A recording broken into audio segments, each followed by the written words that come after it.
اکثره خلک وایي چې د اذان سره اوبه څښل څنګه دي. یقینا چې چا اورېدلي چې په اذان سره اوبه څښل شي دا هم غلط نه ده، خو چې چا ورته ویلي دي دوی هم پوره اورېدلي نه دي.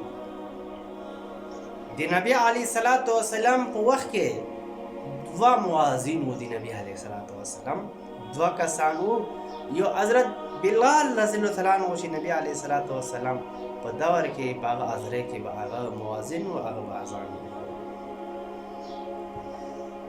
یو صحابي عبدالله بن دغه صحابي و چې دی به د نبي علیه صلات وسلام په حضره کې دی اذان ورکول، یعنې مؤذن و. د نبی علیه صلات وسلام وخت کې به اذان کېدو، د تهجد په وخت کې به اذان کېدو.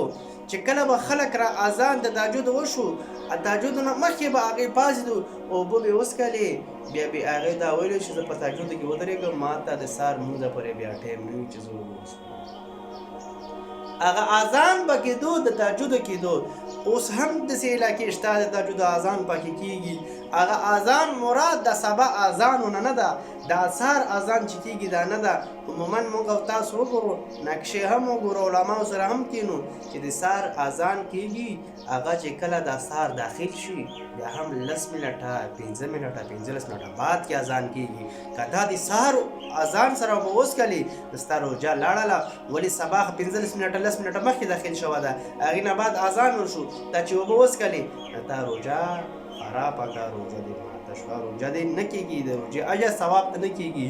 نو هغه روژې هغه اذان سره به خلکو اوبه څښلې چې هغه اذان د تهجد اذان و.